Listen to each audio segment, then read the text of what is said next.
Oke, baik. Pada kali ini kita akan membahas 3 hal. Yang pertama itu adalah pengertian enzim, kemudian istilah-istilah yang akan kita gunakan di dalam reaksi-reaksi enzim, dan juga terkait dengan koenzim. Di sini kita bisa melihat ada reaksi enzimatik antara substrat, enzim, dan juga pembentukan produk. Jadi substrat atau reaktan substrat atau reaktan ini akan bereaksi dengan enzim, kemudian nanti reaksinya itu terbentuk interaksi antara substrat dengan enzim. Kemudian substrat dengan enzim ini ketika dia sudah berinteraksi maka terbentuklah kompleks antara substrat dengan enzim. Kompleks enzim dengan substrat ini dapat berbalik. Artinya dia bisa balik kembali menjadi enzim dan substrat. Nah, setelah itu terjadilah pembentukan produk. Nah, di sini bisa kita lihat ketika produk terbentuk, maka enzim juga akan kembali dilepaskan. Artinya apa? Ketika enzim di awal mula terjadinya berinteraksi dengan substrat, kemudian di akhir reaksi, ketika produk sudah terbentuk, maka enzim juga akan kembali dikeluarkan. Artinya enzim ini sebetulnya secara tidak langsung, sebetulnya dia tidak terlibat di dalam proses reaksi itu. Dia memang membantu proses kerjanya enzim, namun dalam hal ini ending terakhirnya dia akan dikeluarkan kembali. Nah, pada gambar di bawah ini bisa kita lihat ada suatu grafik di mana grafik pada sumbu X itu adalah beberapa tahapan-tahapan dari reaksi. Yang pertama itu ada ground state of reactant atau keadaan dasar dari reaktan. Keadaan dasar dari reaktan, keadaan dasar apa? Dalam bentuk energi sebetulnya, karena sumbu Y-nya itu adalah energi. Di sini kita lihat bahwa sumbu Y-nya ini adalah energi. Oke, nah dari di sini juga bisa kita lihat bahwa yang pertama itu adalah keadaan dasar untuk reaktannya, kemudian ada keadaan transisi, kemudian ada keadaan dasar untuk produk. Nah, di sini bisa kita lihat bahwa energi yang dimiliki oleh reaktan atau substrat itu, energi dasarnya itu lebih tinggi daripada energi produk. Jadi energi substrat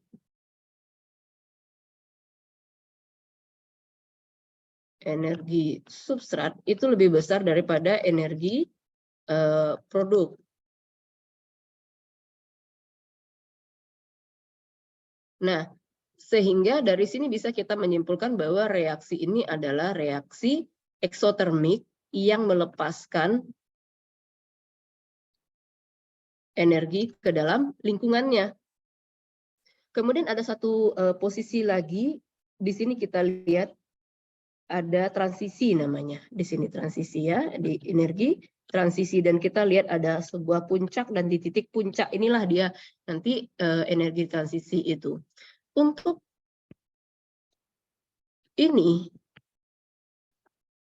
ada pada sini, kemudian ini reaksi yang produk ini ya, ini itu ada pada posisi ini. Nah, yang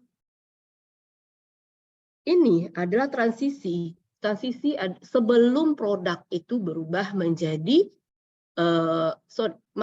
sebelum substrat itu berubah menjadi produk. Jadi ini energi yang digunakan untuk merubah substrat menjadi produk. Dan kita balik lagi ke materi sebelumnya untuk energi aktivasi. Di sini kita sebutnya ini adalah energi aktivasi ya. Ini ada EA. Nah, energi aktivasi itu kalau kita kembali ke materi-materi kimia dasar sebelumnya, energi aktivasi itu adalah energi minimal atau minimum yang kita butuhkan untuk mengubah substrat menjadi produk.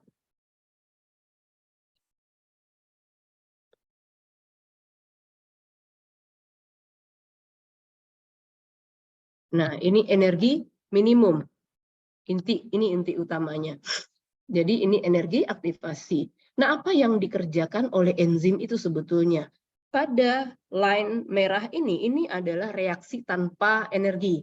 Sedangkan yang line warna hijau ini adalah reaksi dengan menggunakan energi reaksi menggunakan enzim. Yang dilakukan oleh enzim itu sebetulnya adalah dia menurunkan energi aktivasi itu. Jadi kalau sebelumnya jika tanpa enzim, maka energi yang dibutuhkan adalah 100 kilojoule. Dengan adanya enzim, dia hanya butuh energi misalnya sekitar 30 kilojoule misalnya. Jadi terjadi perbedaan antara energi minimum yang dibutuhkan antara dengan enzim ataupun tanpa enzim. Nah, dari sini bisa kita simpulkan bahwa enzim itu merupakan suatu makromolekul berupa protein yang tujuannya atau fungsinya adalah meningkatkan laju reaksi dengan cara menurunkan energi aktivasi. Jadi ada beberapa catatan sebetulnya yang harus kita ingat bahwa walaupun enzim ini dia meningkatkan laju reaksi, tetapi sebetulnya untuk konsentrasi yang sama, untuk konsentrasi substrat yang sama, maka jumlah produk yang terbentuk itu pastinya sama. Kemudian berikutnya adalah yang perlu kita ingat juga bahwa enzim ini ending akhirnya itu dia tidak terlibat secara langsung dengan reaksi tersebut. Jadi dia akhirnya dia tetap akan dikeluarkan kembali dalam bentuk enzim. Kemudian yang diubah, yang ketiga itu catatan yang harus kita ingat adalah enzim itu tidak mengubah ground state energy baik untuk reaktan ataupun untuk produk. Dia hanya menurunkan energi aktivasi. Jadi untuk energi pada keadaan transisi itu yang diturunkannya, tapi pada energi pada ground state baik itu ground state substrat ataupun produk, dia tidak lakukan perubahan. Jadi nilainya hanya segitu saja. Kemudian kita masuk kepada beberapa istilah yang akan kita gunakan atau kita memang sering sebut di dalam materi-materi enzim ini. Yang pertama itu adalah mengenai substrat, di mana substrat ini sebetulnya adalah suatu molekul ataupun reaktan yang bereaksi dengan enzim kita. Jadi reaktan ataupun molekul-molekul yang berinteraksi dengan enzim kita. Nah, dia substrat ini berinteraksi itu pada sisi aktif. Jadi ini misalnya enzim ya, ini reaktan kita. Nah, dia itu berinteraksi itu pada sisi aktif. Jadi yang bagian ini itu adalah sisi aktifnya. Kemudian ketika dia sudah berinteraksi dengan sisi aktif ini, maka terbentuklah kompleks enzim substrat atau kompleks ES namanya. Jadi kompleks ini kita sebut sebagai kompleks ES atau kompleks enzim substrat. Dan tentunya setelah kompleks ES ini terbentuk, di akhirnya nanti dilepaskanlah produk. Produk dilepaskan. Nah, di sini kita bisa lihat terkait dengan sisi aktif. Kalau tadi kita bercerita mengenai sisi aktif adalah sisi tempat pengikatan atau interaksi si substrat ini dengan enzim. Sekarang kita akan membahas lebih detail mengenai sisi aktif ini. Sisi aktif itu terbagi menjadi dua. Yang pertama itu binding site, yang kedua itu adalah catalytic site namanya. Di sini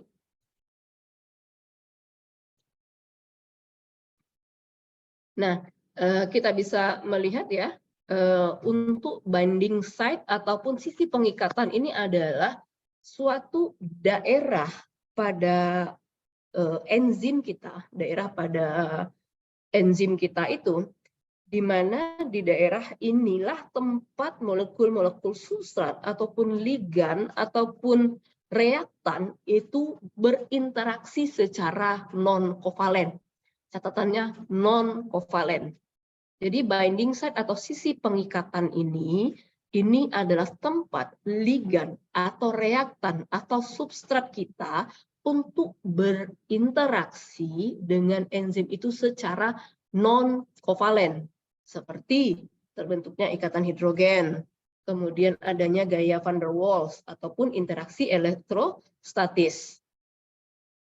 Kemudian di sini bisa kita lihat pada gambar di bawah ini ya.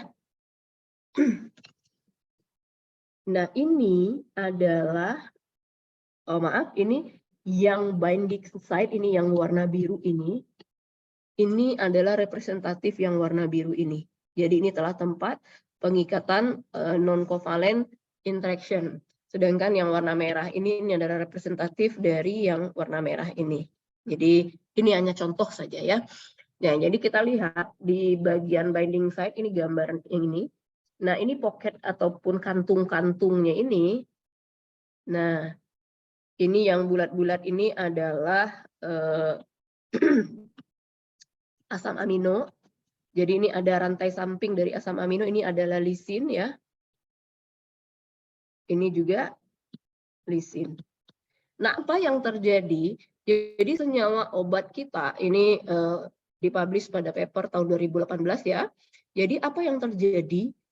Obat kita ini berinteraksi dengan lisin pada posisi yang sudah diperlihatkan ini, pada lisin pada pocket atau daerah kantung yang memang sudah diperlihatkan. Jadi interaksinya apa? Kita tahu bahwa lisin itu punya NH2 pada ujung rantai sampingnya, yang kita tahu ini bermuatan lebih cenderung bermuatan positif ya karena ada nitrogennya. Dan kita tahu juga bahwa dari senyawa kita ini karena dia memiliki benzen dan benzen itu memiliki elektron yang dalam jumlah yang cukup besar ya, karena ada perputaran elektron dan juga ada O di sini juga ada elektron yang cukup banyak. Jadi sebetulnya ada tarik menarik antara elektron yang ada pada benzen tersebut dengan NH atau muatan positif yang ada pada NH2 tadi. Jadi hanya ada tarik menarik saja. Jadi dia tidak berikatan beneran terbentuk ikatan kovalen, tetapi dia hanya ada interaksi tarik menarik antara substrat kita dengan rantai samping, gugus-gugus pada rantai samping asam amino. Nah, itu yang terjadi pada binding site. Berbeda halnya dengan yang terjadi pada catalytic site. Nah, catalytic site ini memang si substrat itu bereaksi dengan rantai samping dari asam amino kita. Contoh di sini bisa kita lihat ya. Ini dari aspartat, nih gugus dari aspartat ini ada H di sini. Kemudian H ini nanti diserang, dan jadi nanti dari ikatan ganda 2 dari oksigen ini akan terjadi proses penyerangan dan diambil H ini oleh oksigen, sehingga ini cuma satu tinggal ikatannya, dan ini menjadi positif. Kemudian NADH ini menyumbangkan protonnya, sehingga nanti kita bisa lihat nanti ini yang terbentuk OH di sini, ini dia. Kemudian H yang diberikan oleh NADH itu yang ini CH3-nya yang ini. Nah, kemudian nah ini CO ini yang ini. Oke. Nah, ketika dia sudah terbentuk produk, ini kan H-nya sudah kehilangan, jadi aspartat ini kehilangan H. Kemudian bagaimana? Tadi kita sudah sebutkan bahwa sebetulnya si enzim ini dia tidak mengalami reaksi, artinya dia tidak ada perubahan dari dirinya gitu. Nah, bagaimana caranya? Nah, ternyata pada reaksi kita itu dia ada proton dalam suasana asam, sebetulnya reaksinya terjadi. Tujuannya adalah agar proton ini bisa kembali masuk ke nitrogen yang tadinya kekurangan proton tadi, sehingga dia balik lagi. NH itu kembali ada. Cuma yang membedakannya adalah tadinya NADH dia berubah menjadi NAD+ karena dia kehilangan proton. Protonnya kemana? Protonnya adanya ke sini jadinya. Oke. Kemudian kita akan membahas mengenai kofaktor. Di sini kita bisa lihat bahwa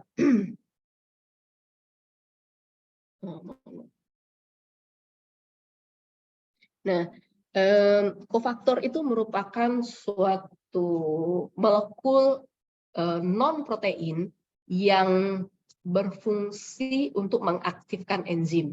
Ya, jadi namun satu hal juga yang perlu kita catat adalah kofaktor itu tidak semua dia mengaktifkan enzim ya. Jadi beberapa enzim itu butuh untuk diaktifkan. Namun beberapa enzim juga dia sudah langsung aktif ketika dia diproduksi. Jadi ada, dengan kata lain ada beberapa enzim yang memang harus diaktifkan agar dia dapat berfungsi atau dapat mengubah substrat menjadi produk. Ada beberapa enzim yang memang dia secara langsung bisa diubah menjadi digunakan untuk proses pengubahan substrat menjadi produk. Nah, enzim yang belum aktif ini kita sebut sebagai apoenzim. Nah, kemudian ketika substrat itu masuk ke dalam apoenzim ini, maka apoenzim itu nanti akan diubah menjadi atau disebut sebagai haloenzim. Kofaktor ini terbagi menjadi dua. Yang pertama itu kofaktor organik dan juga kofaktor anorganik. Organik maksudnya adalah dia terdiri dari senyawa-senyawa organik atau C.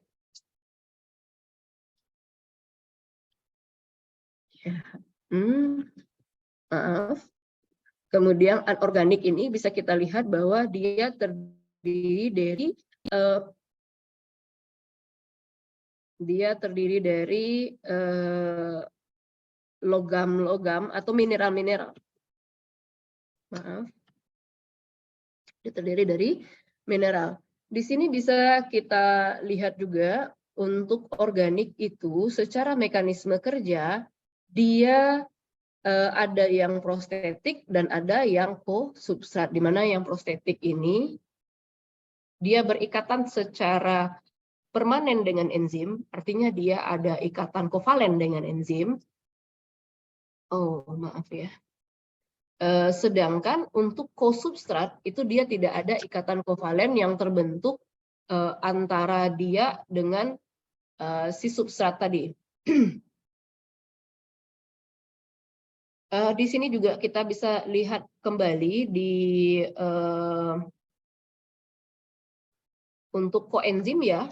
Nah, untuk koenzim ini bisa kita lihat bahwa di sini koenzim itu contoh dari koenzim itu adalah ada NAD+ atau NADH, kemudian ada FAD atau FADH2, kemudian juga ada TPP, koenzim dan lain sebagainya. Nah, ini adalah koenzim yang membantu beberapa reaksi metabolisme. Sedangkan di bagian kolom berikutnya kita bisa melihat ada vitamin sources di sini. Vitamin sources maksudnya adalah